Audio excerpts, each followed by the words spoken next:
This demo shows how a periodic square wave can be constructed from sine and cosine waves with specific amplitude and frequency using a Fourier series.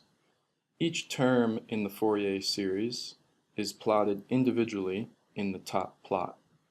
The sum of these individual terms is shown in black in the bottom plot and compared to the actual square wave shown in red. We can adjust the number of terms in the Fourier series using the slider bar.